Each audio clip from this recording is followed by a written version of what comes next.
it is a pleasure and really a privilege to speak with you, because you don't belong to me, but you belong to our Lord and Christ Jesus.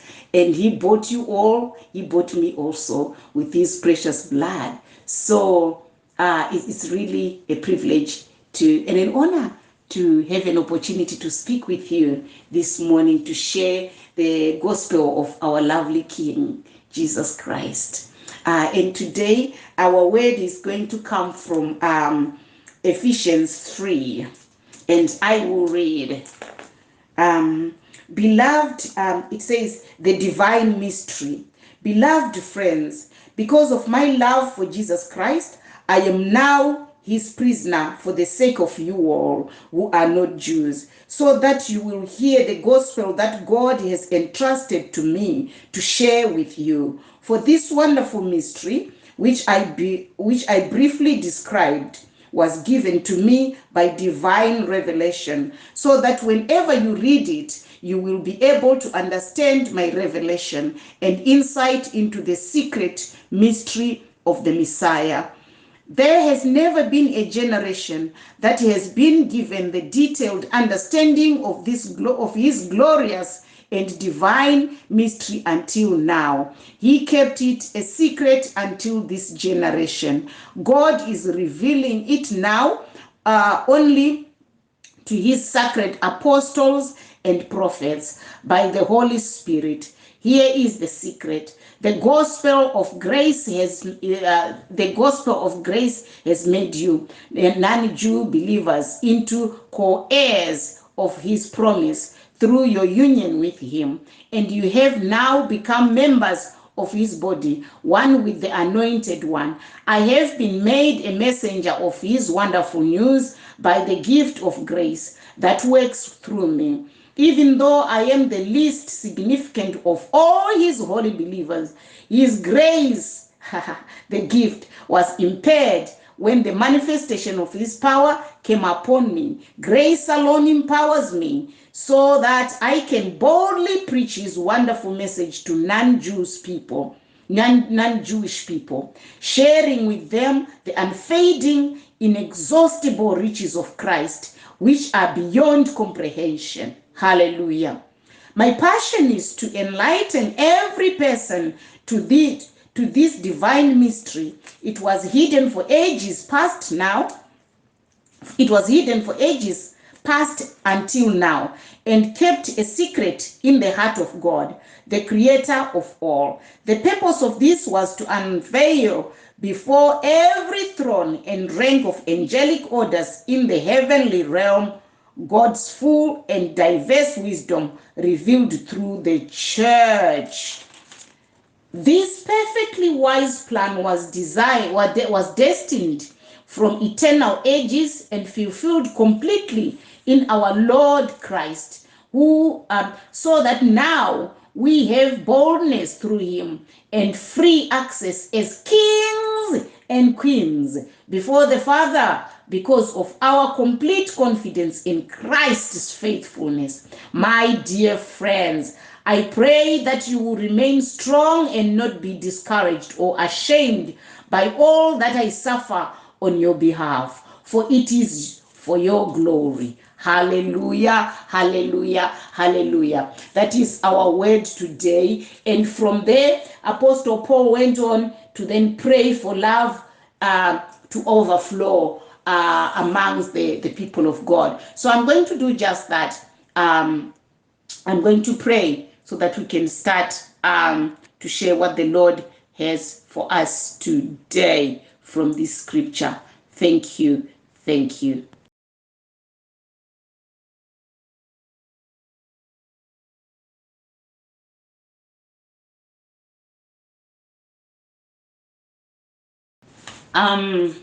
Let us pray. Our Heavenly Father, in the mighty name of Jesus Christ, we thank you, Father. We give you glory because you are good and you are good all the time. Father God, we thank you for this day called today because you made this day with us in mind. And we pledge that we are going to be joyful and be glad in it. We promise that we will keep a good attitude. throughout this day, because it's a gift that you have given unto us. For the word of God says all gifts that you give are good. So we thank you for it. Father God, I thank you for every daughter, every son of yours who is in our midst today listening to your voice. I thank you, Father God, that these people they don't need to know me. They don't know me. I don't know them like that. But I know them like brothers and sisters in the kingdom. And I don't want, Lord, for them to hear from me today. I want them to hear from you, because they have come not to listen to me, but they have come to listen to you, Father. And you always have a word. And what everybody needs in their lives, what I need in my life is a word. Because just one word from you, it can move mountains. Just one word from you, it can change everything. So Lord, we have come here today. We want to go back we don't want to go back the same way we came. But Father God, we pray that in your infinite mercy, you are going to open our ears and our eyes of the Spirit, so that we can comprehend very well the hope to which you have called us, so that we can accurately divide your word. Thank you, Lord. Lord, you said men shall not live on bread alone, but by every word that proceeded out of your mouth. So today, Father, we are here. We are gathered to hear from you, so that our spirits may be fed. And we know that you feed us good things. Thank you, Father, because your word is true, and we believe it. And when we believe your word, it settles everything. So today, Father, we are in so much joy that you are in our midst. We thank you that you have taken time from your very busy schedule to come and be with us. We know that now you abide in us and we abide in you through Jesus Christ. But Father, you said whenever there is two or more of your children that gather to talk about you, you will physically manifest yourself in their midst. So Father God, we thank you that today is the day when you are standing in our midst to speak to us. So speak, Father. We are listening. In this moment, I surrender all my faculties unto you, so that you can use them as you please. So Father, take over from this moment in the name of Jesus Christ. These are your people, these are your children, and this is your word. I only come in, Lord, to render my mouth to you, to render all my faculties to you, so that you can do with them as you please in this moment. Thank you. We pray and we worship you in the name of Jesus Christ, the King of Kings. Hallelujah. Amen and amen. Thank you, Jesus. I came here as a messenger to tell you who you are in Christ, who Christ is in you. And really, we are who Christ says we are. And we have everything that he says we have. And we can do all things through him. All things that he says we can do, we can do. So I thank the Lord today for his word. And today I would like to speak with you about the love of God. The love of God. Brethren, we are living in times that are never like any other time lived before, where we are running skater back and forth, round and round, looking for something. But I've got news for you today. I have in my head the mind of a dog that is running round and round, trying to catch its tail. And yet the tail is already attached to it, but it's chasing its tail. So that chase will never come to an end, because we are looking for something that we already have. I love what our Lord and Christ said in the book of John. In the book of John, the Lord was heavy-hearted because he was giving his last word to his disciples just before he went back to heaven. And he said, I am not going to leave you as orphans, but I will leave you with the Holy Spirit, But you must be glad for me to go to heaven so that the Holy Spirit, he who has been promised for you, can come. Because you will need him. Trust me, you will need him. I know the kind of world that you are going to live in. I know what is to come. So you will need him. Because he's going to teach you everything that you need to know. And I know now you haven't been able to comprehend everything that I've been teaching you. And especially in this moment, you are so heartbroken that I said I'm leaving, that I can't even tell you everything that I want to tell you. But he, the Holy Spirit, when he comes, he will tell you everything that I have said about you. Hallelujah! Oh my God, my God. And Jesus, he goes on to say, when he comes, he will lead you into all truth. He will tell you everything that I have said, and he will remind you. If you forget, it doesn't matter how many times he tells you. If you forget, the Holy Spirit will remind you. He's good like that. And don't worry, if you call me, I will come and live inside of you. But then when I live inside of you, if you do my will, my Father will love you. He will be so pleased with you that he also will come inside you and make home in you. Hallelujah! This is the bit that I like. Because now that means we have got the Father inside of us. We have got the Holy Spirit inside of us. We have got Jesus Christ inside of us. Hallelujah! And that is what makes us a peculiar people. We are 4 in 1. So you should know, brethren, that always when you are in the will of God, you are the majority. Hallelujah! When you are in the will of God, you are the majority. And it counts what you say, it counts what you do. Hallelujah. That is why the Lord said, worry not, children of God. You are the salt of the earth. You season it. You season the earth. So it is up to you what happens, especially in your life, especially in your household. It is indeed up to you because you season everything. It doesn't matter how things come to you, but it matters how things end in you. It doesn't matter what they look like to the world. It matters what it looks like to you. Because Jesus Christ says, now that I'm going to the Father, I don't have the hands anymore. I don't have the mouth anymore. I don't have the feet anymore. But your feet are my feet. Your mouth is my mouth. Your ears are my ears. Your mind is my mind. That's why now we say we have the mind of Christ, because Christ has surrendered his mind unto us. But that's just half the story, because it is like such to all who believe. But do we see the work of the mind of Christ in all believers today?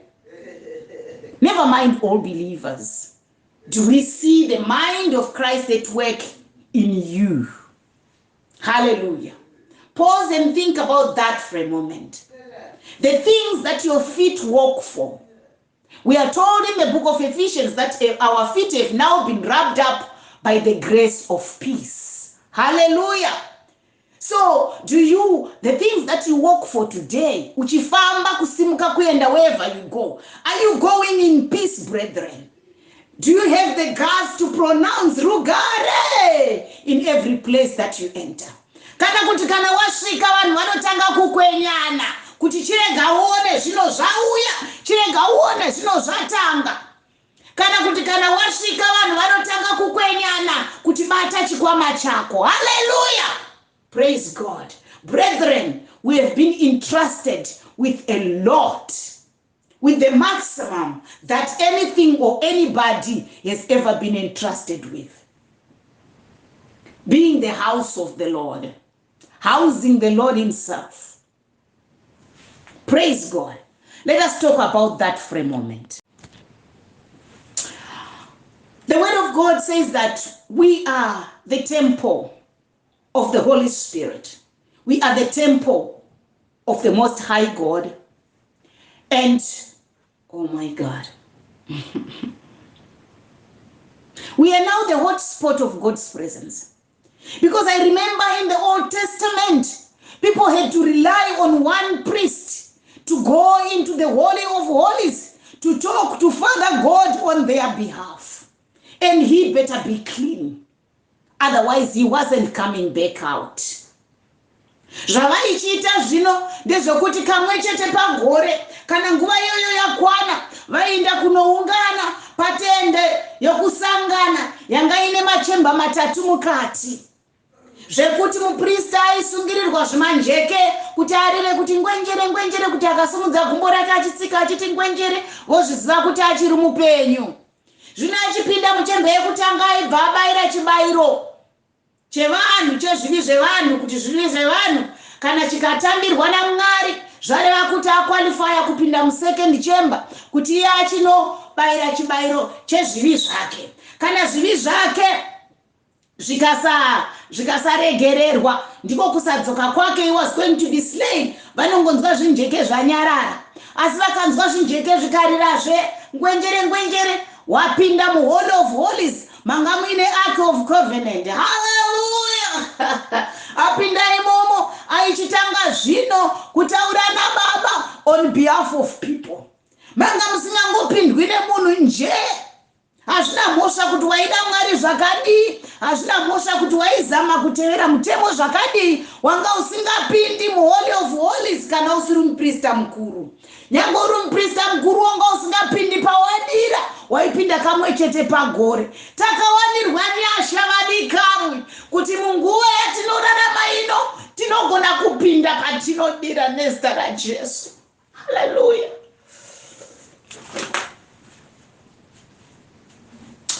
The word of God says, when Jesus Christ was crucified, he gave himself as the ransom, the last one, the only one we will ever need to be well with the Father. So now we don't need anybody to go on our behalf.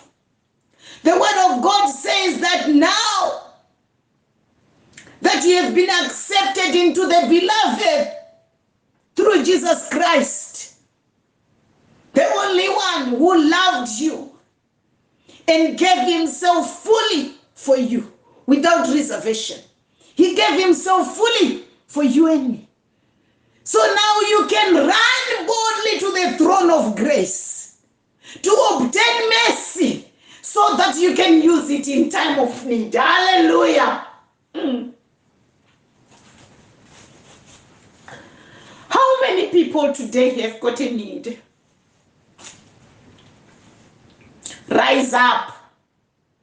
Rise up. You have already been given everything that you need, everything that you will ever need. It has been given to you. It doesn't matter where you have been.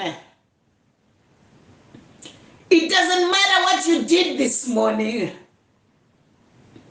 The word of God is saying, come to me, all of you who are heavily burdened. Come unto you. Give me your heavy burden, and I give you my light burden.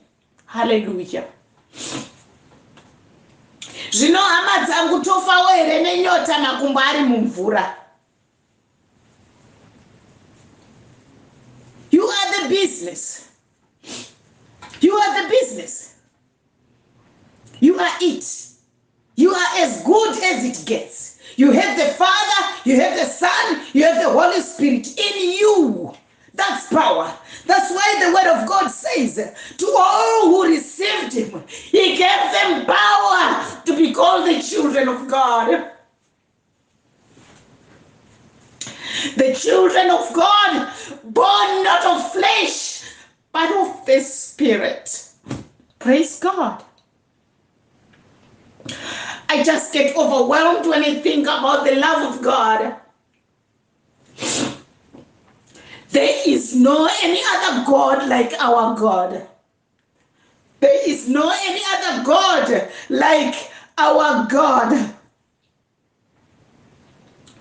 Kune dzimwe nzvimbo vanonamata Mwari ari pamusoro pegomo, gomo rakagwirira zvekuti hapana munhu anogona kusvikapo.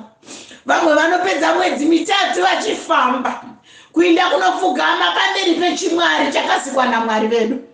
Vamwe vachifira munzira vachienda kunotaura nechimwari chakasikwa naMwari wedu. Asi isu tina Mwari vanoti tikaungana tiri vaviri tiri vatatu vanouya. Ndivo vanouya patiri. Vamwe vari busy kuti ukangotaura zita rechimwari chavo pako papera. They are killing people like rats just because they have mentioned the name of their God in vain. Hamazang, we have a God who advocates on our behalf to the Father. His name is Jesus Christ. And he calls you this morning. He said it doesn't matter what it looks like. It doesn't matter what it smells like.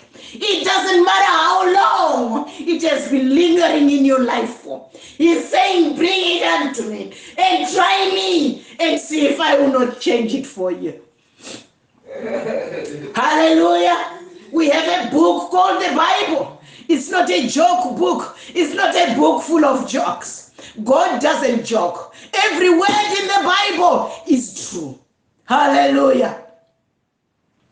So if he says, come to me, give me all your worries, give me all your sicknesses, give me all of anything, name it anything. If you don't want it, give it to me, and I'll give it to you what you want. Let's have an exchange. But first of all, hands we are to taurirana. Come, let us reason together, so that I know what it is that you want, and you know what it is that I want from you. Hallelujah. Hamazangu, it really,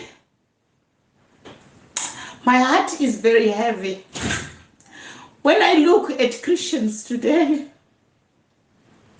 The wishy-washiness, the wishy-washiness,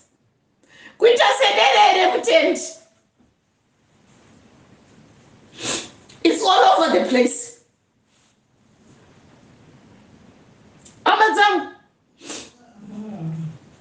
Just as Apostle Paul said, I beseech you, brethren, to walk in the manner that is worthy of the call that is upon your life. Hallelujah.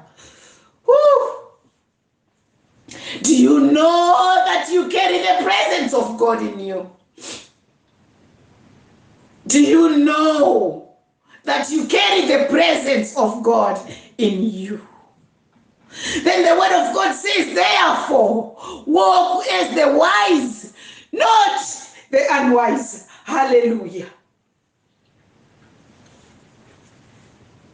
Walk as the wise, not as the unwise.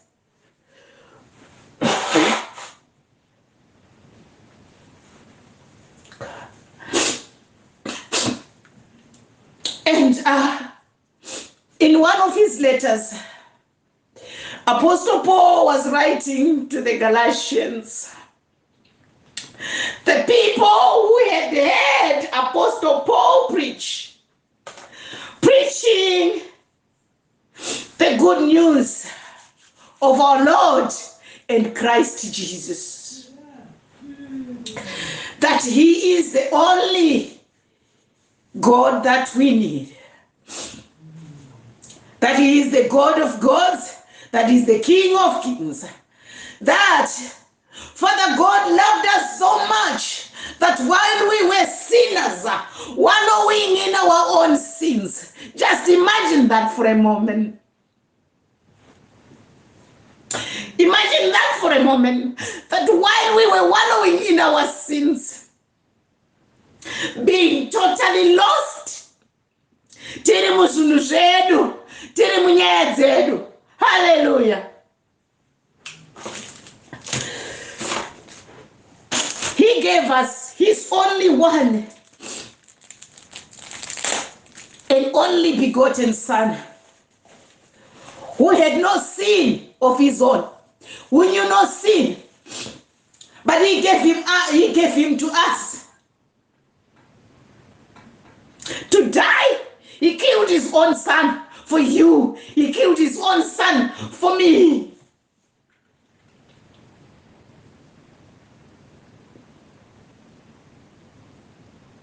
And after that, He said,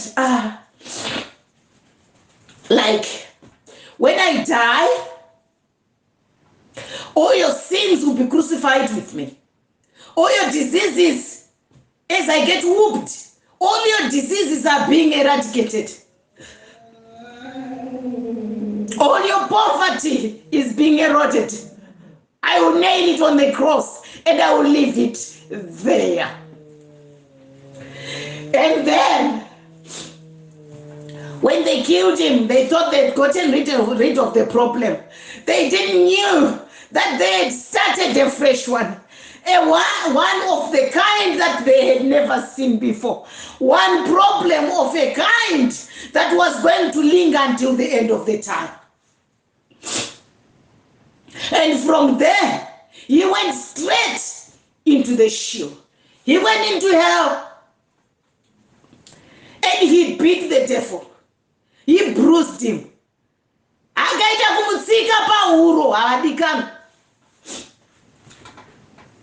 Zvekuti kuchenjera kwese kwatinofunga kuti devil akaita kwakapedzwa nguva iyoyo. Simba rese ratinofunga kuti devil anaro rakakatanurwa nguva iroro. Akasarenda maki eupenyu nerufu kuti here. You know what I mean? He surrendered everything to the King of Kings, the Lord of Lords, who is inside you, who is inside of me. Sakadero, akati remember, look at the hill of Golgotha. Tarisa pa Golgotha, uone ropa rangu ipapo. Ndatenga Alice, ndatenga Sekiwe, ndatenga John, ndatenga Sarah, ndatenga Rutendo. Hallelujah. Nevese vakafa vari munashe ndavatenga neropa iroro. Handisi kuvasiya muno, ndinoenda navo nekuti everybody ndatenga neropa rangu. Asi zvadunga munhu kuti zvinouchigamuchira izvo zvandakakupa pandakarovererwa pamuchinjikwa. Wofirawo here mahara, mwanakomana waMwari, wofirawo here mahara nekuda kwako. Ofira here mahara nokuda kwezvido zvako zvausingagoni kukontrola. Ofira here mahara nekuda kwechipo cheuroi chagara chiri mudzinza. Ofira here mahara nekuda kwenzara yedumbu renyama yako zvokuti unoenda kunoba. Ofira here mahara nenyaya yechinyeyo chako. Ofira here mahara vadikana. Nekuti paakabuda imomo shoko raMwari rinotaura kuti we were justified when Jesus Christ rose from the dead. And then he says, now that I have risen, now that I hold the keys of life and death, there is no more condemnation upon you, not on those who believe on me. Maregererwa, hapachina kutukwa, for in me now we are starting afresh. And because we are starting afresh, you are a new creature in Christ Jesus. You are now a new creature in Christ Jesus. Hallelujah. Shoko raMwari rototaura iro kuti nevakanga vakafa vakavigwa kare kare hama dzavo nevanhu vese vakavaona vachifamba muguta reJerusarema. Praise God.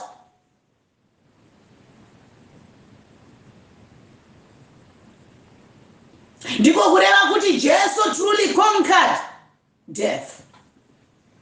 And if he lives inside of you, inside of me, what can mere mortal do to us? And the word of God says, if the Lord be on our side, who can be against us and win? And he says, he who is in you, who is in me, is greater than who is in the world. Hallelujah. So don't fear them, because the worst they can do, or the best they can do, is just to kill the flesh. But fear him who can kill the flesh, and after that can also kill the spirit. Hallelujah.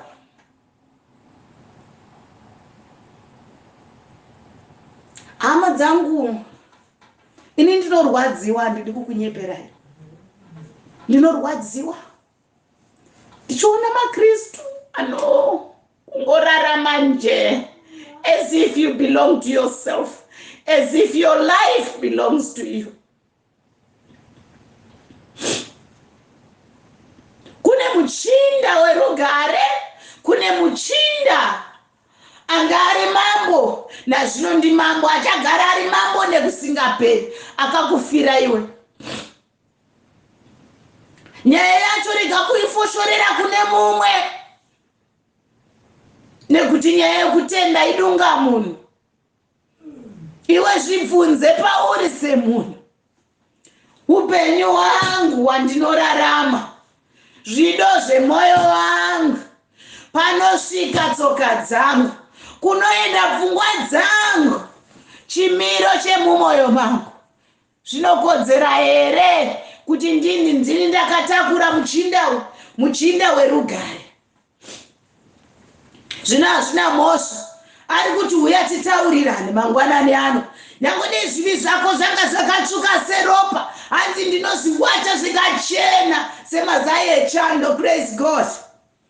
Ndiani mumwe Mwari vakadai? Handizivi. Who is a God like ours? And zvikanzi kune vose, as he came to the Jews, but the Jews did not receive him to fulfill the prophecy. But to all who receive him, they will be called the children of God. Hallelujah. Other versions, they were given the dunamis, the power to be called the children of God. And then he says, when you are in me, and you in me, the Father in you, the Holy Spirit in you, and you in them. Hey, hallelujah, hallelujah. Paita kakupfekana, takatana na Jesu. Apakatanurikira dikana, nekuti zvinhu zvemweya ndezvemweya, zvasiyana nezvenyama, zvaunogona kuti aiwa ichi ngachienda, zvemweya kana zvabatana vadikana.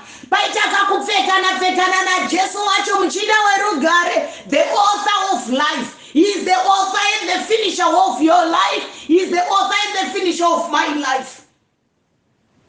And he holds the universe in the palm of his hand.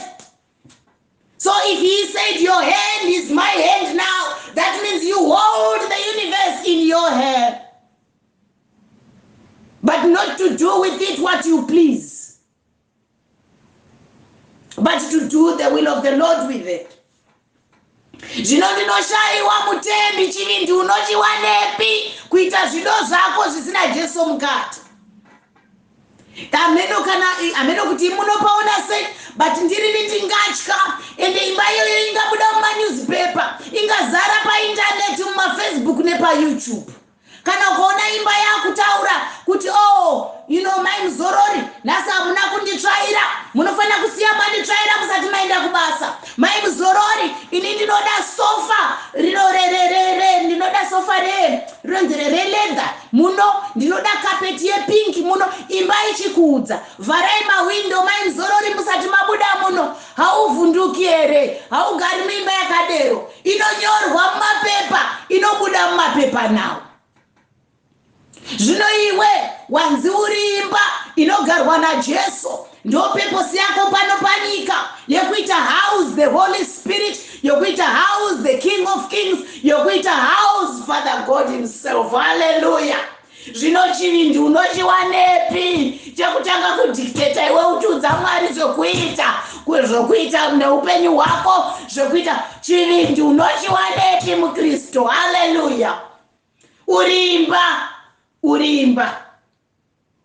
Therefore, do not worry about what you are going to eat. Do not worry about what you are going to wear. Because the birds of the forest, they don't reap, they don't do anything. January to December, they eat and they are always singing to the Lord because they are happy and grateful. Don't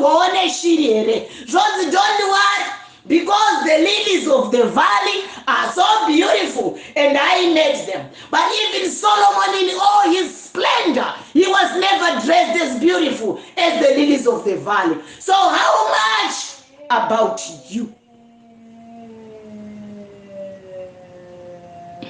Zvakadini wemunikani kana ndichichengeta shiri dzemusango, kana ndichibeautifya malilies emuvalley. Zvakadini we? Why are you worried? Why are you downcasted? Know that you serve the Lord of the Lords. Know that you serve the King of Kings. And know that, oh my God, you are the majority. You plus God equals to majority. That's a mathematical science that can qualify in every sphere because it is true. Hallelujah. Zvino tinoona vanhu vepanyika pano, isu takanzi you are the salt of the earth. We set the trends. Kwete muimba yaMwari chete. You are the salt of the earth. As long as anything is down here on earth, I salt it. I set the pace. Hakuna munhu anotiudza kuti chiri mufashion mazuvano iBrazilian, ndinotoroka Zimbabwe yangu ipapo, ndichitoona ndichigwana, nekuti muna Genesis shoko rinotaura kuti Mwari vakandisika, vakandipa bvudzi irori, vakaona rakandikodzera, vakanditarisa vakati behold, this is beautiful. Hallelujah. Vakati this is good. Zvino taita dambudziko remutendi unenge derere, unoti rikangodai rarerekerawo, any direction, inonzi wishy washiness. Zvino Mwari voadresa wishy washiness mubhuku raRevelations, vakatauraiwa kuti ndinokuziva une mbiri yokunzi uri mupenyu asi iwo wakafa hako, ndava haupisi hautonhori. I know what I will do with you. Ndichakuisa mumuromo mangu, ndosukurudza ndokufira kwakadero. Hallelujah. Zvino hama dzangu nenyika yatinorarama izere kutambudzika, zvinobuda here kuti tigotambura pano pasi, taenda kudenga tigononzi handikuzivi. Inyaya inorwadza.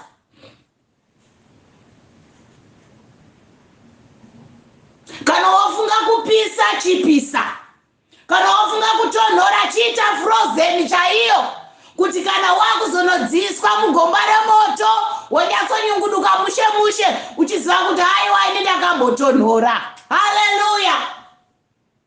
Nyaya iri pano haisi yekuda kuonekwa nevanhu, nekuti tina Mwari vari mukati medu vasingachagoni kuseparatana nesu, nokuti vakati chii chingachandiparadzanisa nerudo rwaMwari?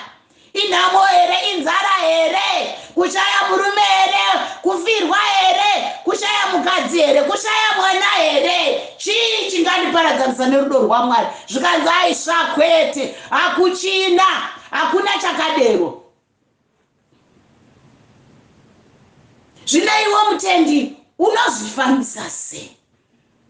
I beseech you, brethren, by the love of God, to walk in the manner that is worthy of what you have received from Father God. He killed his own son to make you live.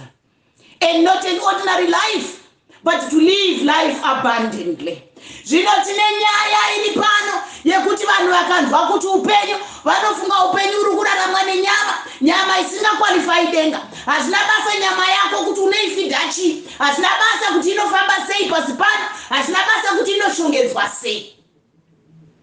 As it's going 6 feet under. Hallelujah. Kana ukawanikwa naJesu uchiri munyama yako, vanoishandura nokuti nyama yauinayo, nyama yandinayo mudikano, haikodzeri kuenda kuna Baba. Haisviki pana Baba nyama ino. Asi ndoya uri kupedza nguva yako yese. Nguva yese uchida kufadza nyama. Ende nyama haifadzike nekuti chero fashion chaidzo ukaita zvekutamba ukanotenga chanzi chiri mufashoni nhasi ukarega kuchipfeka mazuva maviri retati kwatoone chimwe. Saka how can you catch up in a world like that? Kana iri motikari ukanoitenga iro zimbakumba iroro ukauya naro nhasi pasina mazuva irimo mugaraji isati yabuda kuti yatengwa nemunhu kwatoone imwe iri mberi kwaiyoyo. How can you keep up with things like that? But then you stakawanirwa nyasha nekuti mambo vemadzimambo Mwari vatinonamata havashanduki vadikani. Ndivo vamwe chete nezuro, nhasi, mangwana nekusingaperi. Hallelujah.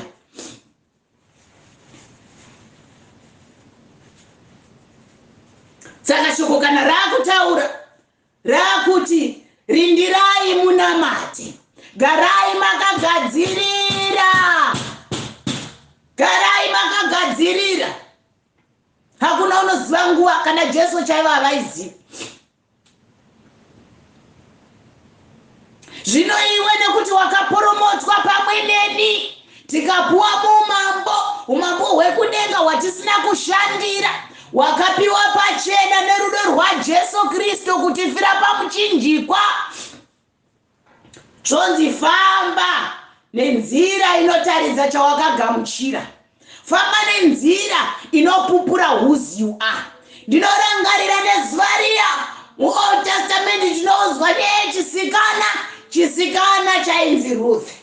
Ruth changa chiri chisikana chakachenjera. Handitauri zvakawanda pamusoro pechisikana ichi nhasi, asi tinonzwa kuti chakasiya vamwene chichienda kumunda zvivindi zvaRuthi, kuti iye anoziva kuti haasi wego, anoziva kuti haatenderwi muhouse of bread, asi kutobuda kuseni kuti ndakuenda kumunda kwaBoaz. KwaBoaz haasi kuenda kunoruvira sevamwe, asi kuti ari kuenda kunotora zvemahara munyika yaanoziva kuti haatenderwi kugara imomo pakati pevanhu vaanoziva kuti havamudi munyika iyoyo. Asi wakamuka musikana akaenda neboldness. Boaz amuona akati ndaona mwana uyu haasi werudzi rwedu, but whose is she? To whom does she belong? Ndonyaya yandinoda kutaura pano, kuti vanhu vachikuona iwe vanoti to who do you belong? Unofamba here nemafambiro akakodzera mwana waMwari?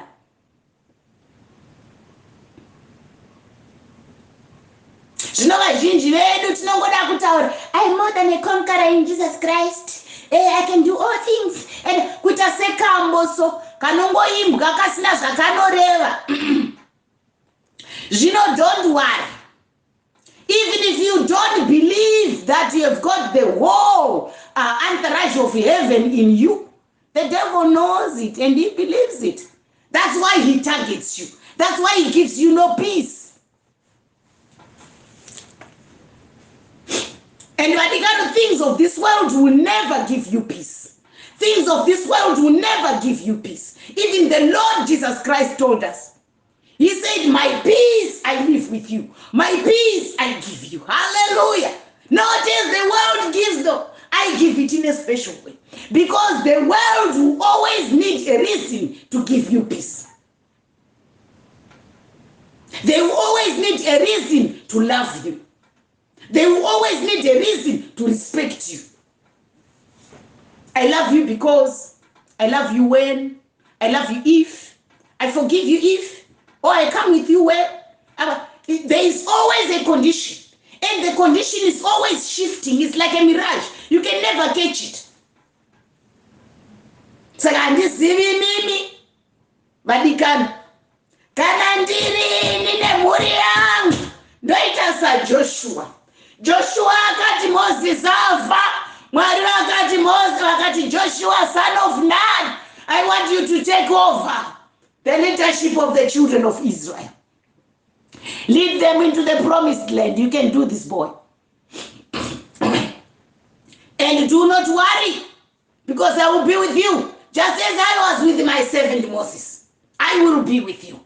Therefore, don't worry. Be of courage. Be courageous. Don't be dismayed, because I'll always be with you.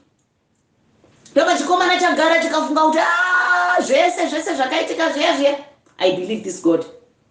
And if he says he will be with me, I know for sure he will be with me. He said, yes, Lord. And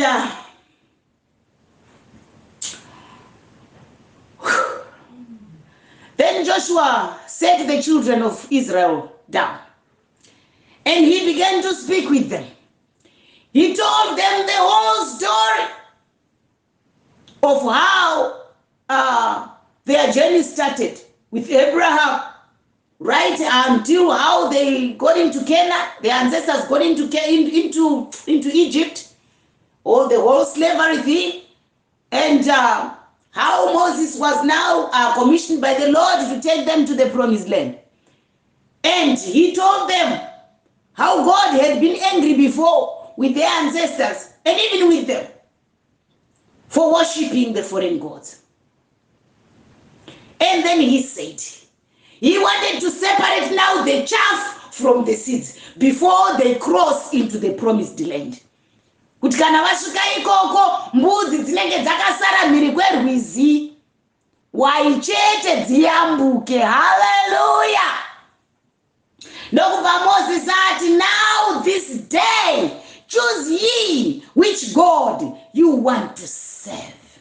But as for me and my household, we will serve the God of our fathers. Hallelujah.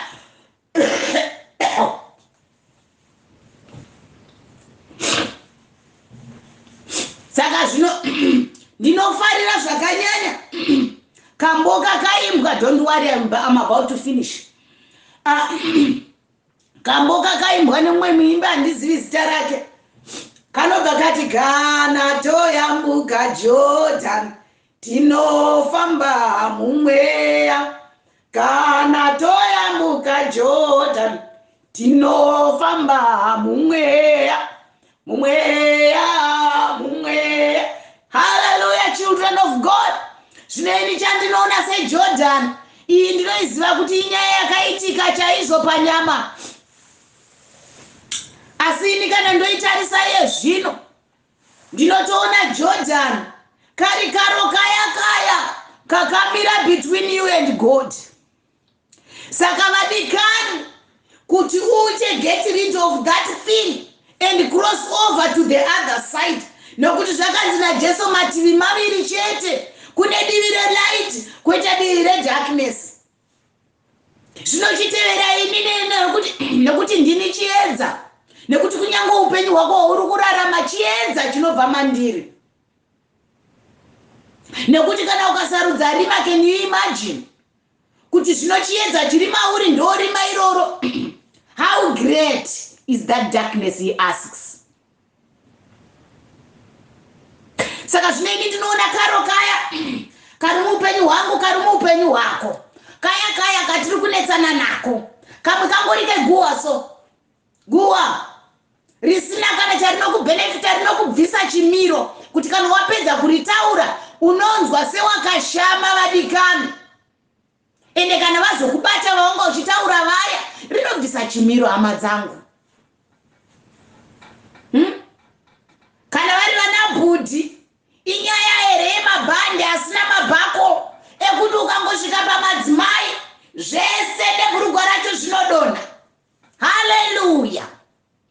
Karwaka ndekapi kakamira pakati pako naJesu? Iziso here chairo? Kungoti ukaona munhu akarukwa, makarukwa kupi? Ukaona mambona mota yavanodhiraivha iyi hainonzi ningida, mumwe anodziziva dzese, iye kana bhara hana, asi mota anodziziva dzese nemazita adzo zvese nechi. Hapana chakaipa vadikani pakusava nemotikari, asi attitude yako ndiyo yakaipa pamberi paMwari. Kungoona munhu akapfeka akembe, makaitenga kupi? Naiveduwe, makaitenga kupi? Kungoona vana vanodzidza kupi?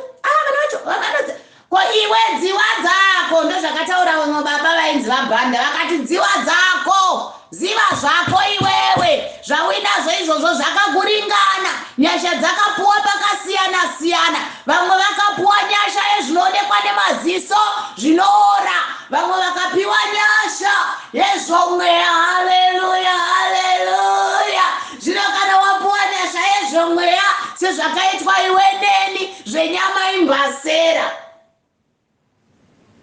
nokuti hazviuyi neni kana ndoenda kumusha, ende zviri inferior pane zviri kumusha kwedu. Kumusha kwedu isu tinonzi takanzi isu pano pasi zvikanzi you are my ambassadors. Haleluya. Saka maambassador, kana mukafamba kune dzimba dzemaambassador munyika yega yega, you can tell kuti nyika iyi yakapfuma zvakadii kwakabva munhu uyu, nekuda kweimba yaanogara nemasecurity nezvise zvinenge zvakangoita. So chimiro chacho chese chinokutaridza. Haleluya. Kana kumusha kuchingori kwenzara munongoonawo chero embasi yacho ndenzara. Hama dzangu, isu tinobva kunoyera. Kumusha kwedu tinofamba munzira dzendarama. Iya haisi nyaya chete yekuita kutekenyedza nzeve. Ichokwadi hama dzangu. Tinofamba munzira dzegoridhe, kune runyararo ende hakuna chinofa, ende chese chiriko chiri alive. Kune peace, it is a path that surpasses every understanding, and I want you to come with me. Hallelujah. I want you to come with me. Ndizvo zvinokonzera, izvo zvokusanzwisisa kwatinobva, ndizvo zvinokonzera kuti tirungwe nenyika yatinofana kurunga isu. Nekuti ndakasangana nerimwe shoko raitaura kuti hanzi kana chikafu chiri tasteless, ndiani angachidya asina kuisa sauti.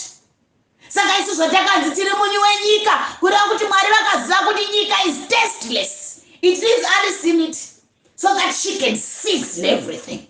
Zvino kana ndinosizina, handichatarisi kuti zvanzi mazuva ano chiri mufashion kurukwa musoro chi. Chadarukwa ini ndo chaamufashion. Handitarisi dress kuti hanzi nayi nderipi, rakabva kuTurkey here, rakabva kuSouth, rakabva kuNamibia. Randapfeka iroro ndo raamufashion. Praise God. Hallelujah. Nekuti ndakataurirwa ini pachangu naJesu kunzi you will never be beneath but always above. You will never be behind but always ahead. Hallelujah. Zvikanzi you are the light of the world. Zvino ndiani angati abatidza rambi rake oisa pasi pedenga? Saka because you are the light of the world, I will build you a city. Yeah, you are my city, and I build you on top of the mountain so that you can illuminate everything that is beneath you. Hallelujah. Zvinototongwa were nezvandinotonga hama dzangu. Ngatingwarirei moyo chaiwo. Nekuti shoko munazvirevo rinotaura kuti shoko renyu ndakariviga mumwoyo mangu kuti ndirege kukutadzirai. Haleluya. Zvino isu tinotambisa moyo. Tikaona munhu une danga rake remombe, mombe dzavane tundwa. Mazuva ano anonzi tundwawo. Ende kana kuri kuZimbabwe unonzwa munhu ako kuti mother kana kuti father, wotofunga kuti kuda ingori respect. Izvo aiwa vamezha chikwama. Praise God. Unomezha chikwama here kana ukatarisa munhu, kana kuti unomezha Jesu vari mari. Haleluya. Hama dzangu ndichivhara ndinodzokorora. Let us walk in a manner that is worthy of the gospel that we have received. That is worthy of the Christ that we have received. That is worthy of whose we are. Hallelujah. tinoona munyika so isu tanzi mushoko raverengwa zvanzi ngatichifamba semadzimambo nemadzimambokadzi. Tikatarisa munyika madzimambo enyika kuti anofamba sei, vari andirasha havafambi vega. Vangave mambo vechikaranga vemumatunhu, vangava mambo venyika vanonzi president. Munoziva kuti nhasi pasvikwa pano nekuti president havangosviki, panotanga kusvika motaketi zvichienda nenyika nenyika, asi pane chaunotoona kutaridza kuti vakuru vatsika pano. Zvino zvakadii vakatora izvozvo kukingdom kwedu? Zvakadii nesu kana tichifamba takatakura mambo vemadzimambo, tikatakura ishewo madzishe, zvokuti chiedza chavo ndoupenyu huri matiri. Saka zvikanzi nekuda kwaizvozvo iwe uri imba yangu, upenyu hwawakurarama mandiri, ini ndakurarama ndiri mauri. Saka zvinoreva kuti vese vedenga vakakomberedza Jesu pavanofamba, vese vakakomberedza Mwari pavanofamba. Hey, haleluya, haleluya, haleluya. Zvinoreva kuti vakakomberedza iwe neni mudikaru. Saka patinosvika sairidi yemweya mutsvene ndiyo inotanga kuti unotanga kuona vanhu vachikutarisa neziso rekunge vaona chikara. Ivo vakatarisa iwe uchaita kuti zvino zvaita sei koko ndaita sei. Aiwa, they have seen a peculiar person. Hallelujah, praise God. So hama dzangu ngatirambe takabatirira pamukombero waJesu. Hatiitire zvinhu kuonekwa nevanhu, hatiitire zvinhu kunzikwa nevanhu, hatiitire zvinhu mbiri. Tinoitira zvinhu kuti tirane resi yedu sekupiwa kwatakaitwa chimuti, kuti kana tasvika patinonogamuchidza the next person tinosara tichigutsurira kuti yes, I have done it. It's not about speed, it's not about magnitude, but it's about intention. Why are you doing what you're doing? Are you doing it because you love the Lord? Are you doing it because you want to be seen by people? Vanhu havanadenga hama dzangu vangakuda zvinengei asi haugoni kupa munhu chausina. Munhu anadenga. Saka ndinokusiyai nemashoko iwaya. Ndinotenda nemukana wamandipa kuti nditaure nemi. Ndichivimba kuti rimwe zuva tichazoonanazve zvakare pano Jesu vasati vadzoka. Muzita raJesu Kristu weNazareta. Amen. I hope you were blessed, brethren. And I'm out.